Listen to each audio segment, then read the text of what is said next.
meu lado, Carlos VR. e nós estamos na Estante do Grego! Mais uma vez, a estante não é uma estante, na verdade é um armário, eu sei, todo mundo já contou essa piada pra gente, né? Mas isso pra nós, a gente tá melhorando aí, o ambiente ainda tá... É isso aí. Tá cru, mas a gente tá... Hoje, uma novidade, eu estou aqui com a asa quebrada, sofri um acidente aí jogando tênis, rapaziada aí da equipe Eramargo já sabe, né? Já está por dentro, mas já estou em franca recuperação, já faz mais de um mês, e não podemos parar a Estante do Grego, não podemos parar os trabalhos da Eramargo. A gente deu aí um intervalo em função dos nossos serviços, nossos trabalhos, né? E agora que final de ano, a gente meio que está de férias, né? A demanda meio que deu uma diminuída. Ufa. E estamos aí com novas ideias, sempre planejando, sempre tentando fazer alguma coisa diferente, né? E também havendo muito pessoal que está assistindo os nossos vídeos, ou melhor, o nosso vídeo, nosso primeiro vídeo já está no YouTube. Sério, assistam, entrem no canal Aquiles Grego, a descrição aí embaixo do vídeo. E a gente, descrição embaixo do vídeo, do nosso vídeo. Bom, enfim, então entrem no YouTube, no canal Aquiles Grego, né? Também tem o link do vídeo no blog do Grego. Isso. E vocês com certeza vão achar... Avanciem a seus amigos, a família de vocês, a quem vocês estiverem... Compartilhem. Compartilhem. Muito bem, gente. Então vamos a mais uma Estante do Grego, né? É o segundo episódio? Não, quarto. É o quarto episódio? É o quarto episódio. É o quarto episódio.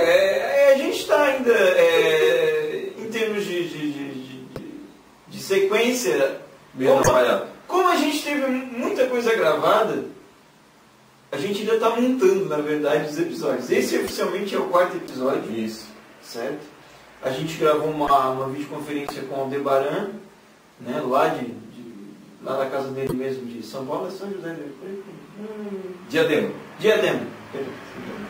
Bom, o que acontece? A videoconferência durou aí quase uma meia hora, então nós tivemos que colocar, e nós íamos colocar, a ideia inicial era colocar essa videoconferência e apenas já no segundo programa. Só que, se a gente colocasse a videoconferência dentro do segundo programa, o programa ia durar 40 minutos. Então ninguém ia ter saco para assistir tudo isso. Ia ser muito difícil. Então o que nós optamos em fazer? A gente fez um segundo programa, certo? Sem a videoconferência. E o terceiro programa, especificamente com a videoconferência. E esse vai ser o quarto programa da nossa série Estante do Grego, nosso programa.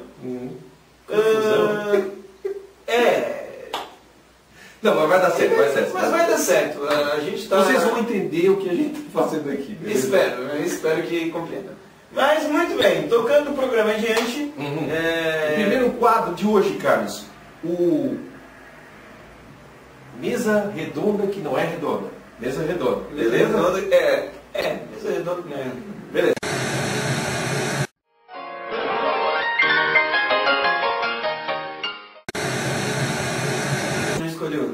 Beleza, mesa redonda começando. Então, nós estávamos discutindo hoje, eu e o Aquiles, na questão de ficar editando os vídeos, né? E nós revemos uma, duas vezes a videoconferência que nós tivemos com o Aldebaran e a gente falou muito a respeito disso, das scans, né? Do trabalho que está sendo, das revistas em quadrinhos sendo colocadas na internet.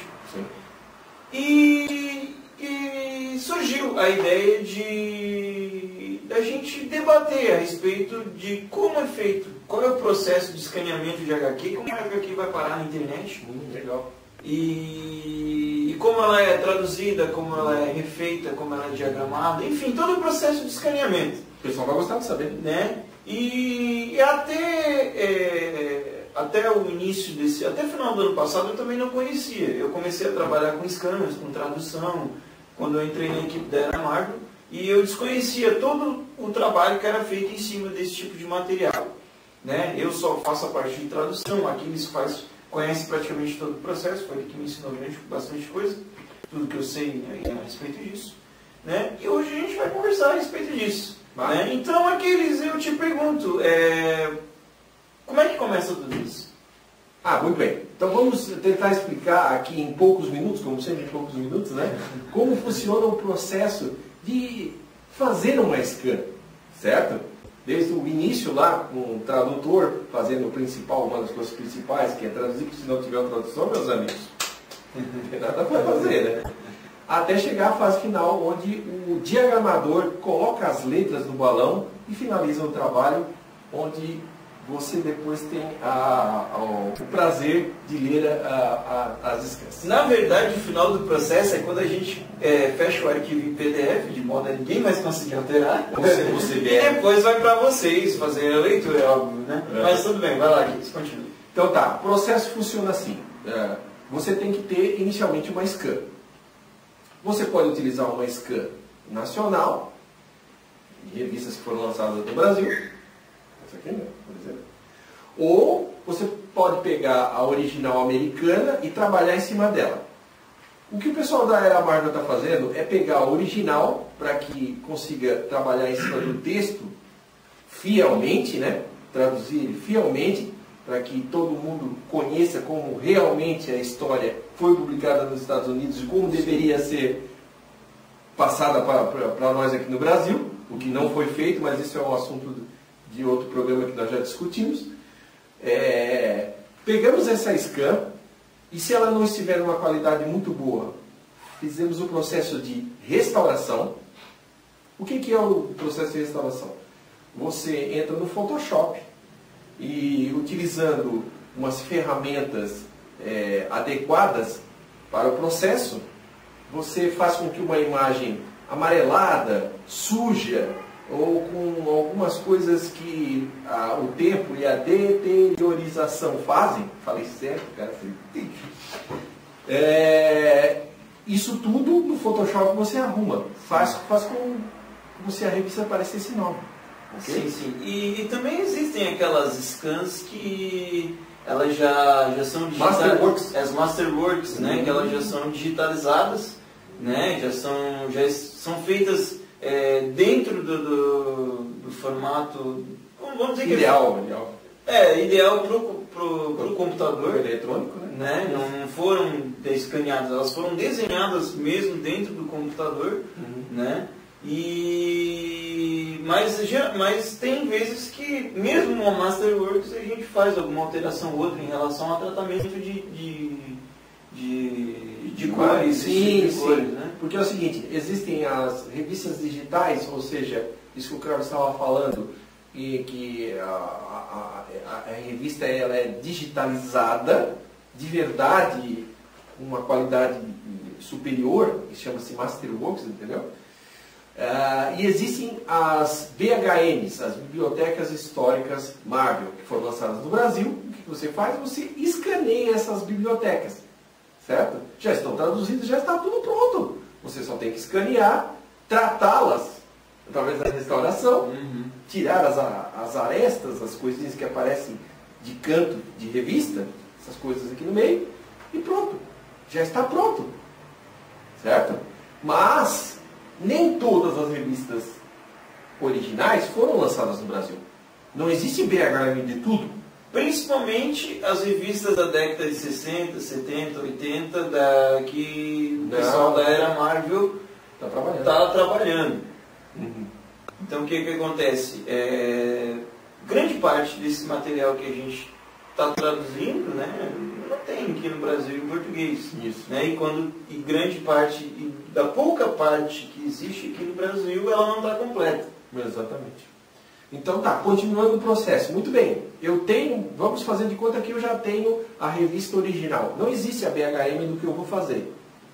Vou pegar o exemplo, a Strange Tales, que é uma revista dos anos 60 e 70, onde a maioria das histórias não existe BHM. Você pega uma revista dessa, não precisa restaurar. Primeiro passo, você tem que ter um tradutor. Aí, no caso, o tradutor ele vai fazer o processo de adaptar o texto, né? Fazer com que o texto flua bem em português. Essa parte eu até deixaria mais o Carlos falar, né? Porque é o que ele faz na equipe Era Amargo, e ele pode explicar mais em minúcias qual o trabalho do tradutor de uma revista da Era de Prata Amargo. Ah, sim. Cara, quando eu comecei como tradutor, eu até tive um certo recuo, porque era uma coisa que eu nunca tinha feito, né? Eu tenho uma certa experiência com inglês, mas eu nunca, pelo menos para a parte de quadrinhos, eu nunca tinha feito essa ligação. Não tive essa experiência, né? Não tinha essa experiência. Mesmo assim, eu fui mais para experimentar, para ver como funcionava, né? E eu comecei a perceber que o seu inglês, quanto mais eu fui fazendo, eu fui gostando, né? Fui fazendo mais e mais revistas e passando nessa prática, esse processo de prática frequente, a gente vai lidando com uma série de situações dentro da tradução propriamente dita, né? A questão de traduzir o inglês ao pé da letra, que não é o ideal, né? Você precisa compreender a história que está dentro da HQ, fazer uma adaptação, né? E você se colocar na posição do leitor. Uhum. Você não pode simplesmente pegar as palavras e traduzi-las uma por uma. Você tem que compreender o que está da história, a história que está acontecendo. Uhum. E precisa... Para que ela faça sentido. Sim. Porque se você for traduzir ao pé da letra, vai ter palavras a mais onde vai mudar o sentido de um determinado balão, de uma determinada página, até de uma determinada história. Isso para mim foi muito bacana, porque além de eu estar praticando o meu inglês, eu estava me divertindo, né? Para mim é uma coisa muito divertida de fazer, justamente por causa disso. A gente lê a história, né? Aprende um pouco do personagem, aprende as minúcias da tradução, né? A questão de não traduzir ao pé da letra, de compreender a expressão do que o herói ou determinado personagem quis falar naquele momento. Isso. E é uma coisa muito divertida. Você não pode simplesmente se limitar a traduzir palavras. Você tem que compreender a história, né? Se colocar na posição de quem estiver lendo aquela história, de como ele vai interpretar aquilo. Uhum. E... além de tudo, tem que conversar com outras pessoas da equipe para estar sempre se atualizando ao personagem. Sim, trocando ideias, trocando experiências, né? Para se familiarizar com a história do personagem. Por exemplo, teve uma história do Doutor Estranho, que é a revista que eu estou traduzindo, ou melhor, o herói que eu estou traduzindo atualmente. Atualmente não, é o único que eu estou traduzindo. É o único que eu traduzo na equipe Era Amargo, né? Não por necessidade pessoal, que eu não tenho mais tempo a mais disponível para fazer mais tradução. Assim que eu tiver mais, eu prometo abranger mais personagens, né? E que aconteceu o seguinte: alguns ladrões entraram dentro do santuário do Doutor Estranho, dentro da casa do Doutor Estranho, né? E eu fui traduzir, né? Só que a primeira tradução que eu fiz em relação a esses ladrões ficaram muito coloquiais, ficaram muito ao pé da letra. E de repente veio aquela luz: não, peraí, é ladrão, eu não posso colocar ao pé da letra. Não, ladrão. Né? Por exemplo, estava escrito assim: ei, Bob, conseguimos entrar na casa, vamos roubar tudo que estiver lá dentro. Nossa, parece um robô falando. Parecia um robô falando. Pouca demora, deu aquele estado assim: não, vamos botar uma linguagem mais rústica. Né? Então aí surgiu, né? Foi ali que eu comecei a entender o que compreender a parte da adaptação da tradução. Uhum. né, que vai muito mais além de simplesmente você traduzir. Perfeito. Porque é uma história que você está acompanhando e até faz parte da construção da história, porque você está traduzindo, você está vivenciando, né, o que está acontecendo ali dentro. Eu falo muito assim para o pessoal que traduz. Quando você vai traduzir uma revista, uma scan, uma história, você tem que ler depois. Porque você tem que se botar no papel do leitor. Você vai ler o que você fez, você vai notar, mas isso aqui está um absurdo. Como é que eu traduzi isso aqui? Parece um robô. Não é assim que eu gostaria de ler essa revista. Sim, sim. E eu compreendo assim, claro que a scan precisa ter um conjunto todo, desde a parte do escaneamento, da tradução, da revisão, até a diagramação, tudo. Tem que estar. O pessoal da Era Mário faz isso muito bem. Faz um conjunto inteiro da obra muito bem embolado. Mas eu compreendo que a parte de tradução é uma parte muito importante nesse processo. Né? Porque não adianta você ter uma qualidade gigantesca da scan, né? Toda certinha, com as páginas todas branquinhas, né? Os balões todos bem colocados, os personagens muito bem redesenhados. E a tradução está totalmente fora. Né? E a tradução é a história da HQ, é o que está acontecendo ali dentro. Né? E se o leitor não estiver compreendendo o que está acontecendo ali dentro, perde sentido. Perde sentido, né? E aí é um trabalho que não foi jogado fora, mas poderia ter ficado melhor. Poderia ter ficado melhor.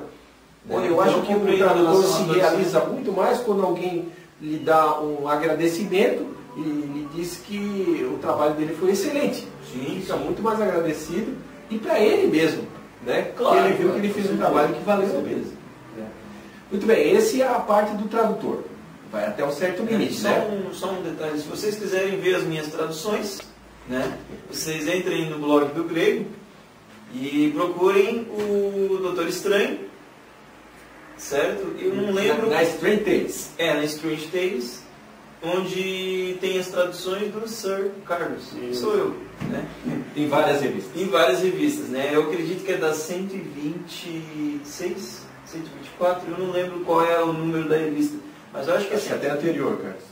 Acho que é 122 que eu comecei, 120, da 122 até a 126. Eu acho que tu pegou do 114, 115, alguma coisa assim. Eu não lembro. Procurem lá no blog do Grego, ou a gente vai também deixar na descrição do vídeo as minhas traduções para que vocês acompanhem um pouco do meu trabalho. Do meu trabalho, não só do meu trabalho, mas de todo mundo que está lá que apresenta o seu material no blog do Grego, que é de tão boa qualidade, de tão boa vontade que é feito quando eu aplico nas minhas traduções. Vocês podem acompanhar a evolução do Carlos como tradutor, desde o início lá, quando começou as histórias do Doutor Estranho na Strange Tales, e vão notar como o trabalho dele tem melhorado e o que vocês são agraciados com essa qualidade. Né? A qualidade que nós estamos querendo implantar para todos os membros da equipe Era Mário. Muito bem, falamos do escaneamento, ou não. Geralmente ou não. A gente pode pegar a scan pronta, né? Falamos de tradução, onde o Carlos falou muito bem aqui do papel do tradutor. Terceiro passo, revisão. O que é a revisão? Revisão é o seguinte, o tradutor fez o melhor que pôde, mas é lógico que ele também não vai se ater a tudo. Então o revisor é aquele cara que pega o texto e tenta verificar o que o tradutor deixou passar para trás, tanto na ortografia, né, tanto digamos assim, na escrita das palavras, que às vezes erram uma letra, pode acontecer, pode. A concordância, que às vezes o tradutor faz as coisas muito rápido, pensa e escreve, isso acontece, ele está muito rápido, e está pensando e está escrevendo, e aquilo evolui muito rápido, e às vezes a gente deixa passar certas coisas, que é um erro de concordância, mas é muito visível ao revisor, certo? Outra coisa, o revisor ele tem que conhecer o personagem Porque às vezes aparece alguma palavra que precisa de uma explicação embaixo. A gente chama de recordatório, né? Ou uma explicação, certo? Ou personalidades que são colocadas na história que precisa de uma explicação. Quem é aquele cara? Porque uma história de 1960 vai aparecer Christian Dior. Christian Dior quem era? Christian Dior era um estilista, mas um estilista da primeira metade do século XX. Então, precisa uma explicação, certo, gente? E isso é muito legal. O tradutor não vai estar perdendo tempo com isso e o revisor pode fazer isso, certo? Esse é alguns dos papéis que o revisor tem. Em certas situações ele pode até fazer mais trabalhos que esse que eu estou relacionando. Eu relacionei só os principais. Eu faço muito esse trabalho de revisor, certo, gente? Olho que tudo bem. Como diz o Carlos. Mas no momento o que eu imagino da revisão é isso. É lógico que outras pessoas poderiam ter uma outra visão do que é o revisor, certo? Mas, a princípio, o revisor faz isso. Logo depois da revisão, no caso, tem a restauração. A gente coloca aqui a restauração, porque nem todas as revistas, Carlos, como nós conversamos,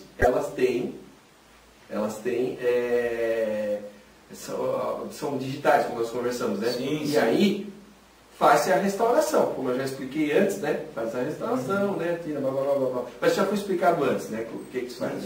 Feita a restauração, traduzimos, revisamos, restauramos, vamos limpar os balões.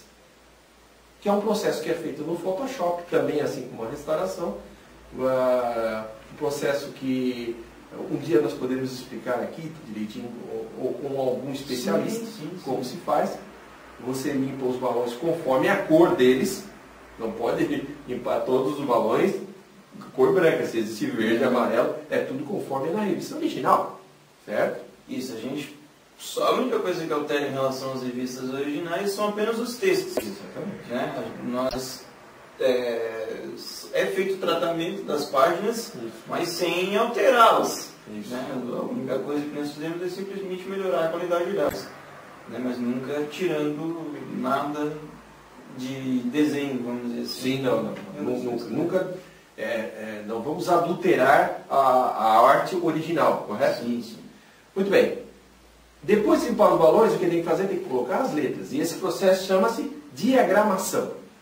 Onde o diagramador, também uma pessoa muito importante no processo, como são todas as outras, ele vai colocar o texto conforme está lá no original. Se a letra é grande, ele vai ter que botar a letra grande.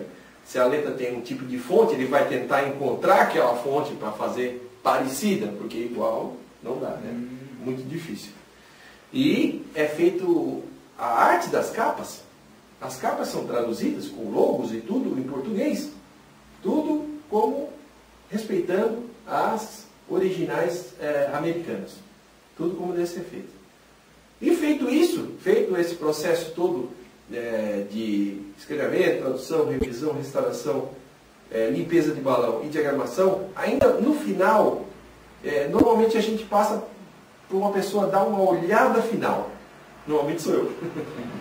Que dá uma olhada, que às vezes a pessoa esquece de botar o texto, traduzir um texto de um balão, de uma placa. Tem uma placa na rua lá. Não traduzir a placa. Tem um letreiro numa porta, homens, no banheiro, está em inglês, você tem que traduzir em português. Porque a nossa intenção é traduzir todo o texto no português, o máximo possível. E isso é olhado pelo finalizador. Olha, tu me disse uma coisa que eu não estava fazendo até o momento. A questão de traduzir as placas. Isso aí eu não fazia, passava batida, só traduzia os valores. Como ele está aprendendo ainda. Então tá, gente. Seria em poucos minutos bastantes essa é a explicação geral do processo de escaneamento de uma HQ. Certo? Aqui na mesa redonda quadrada.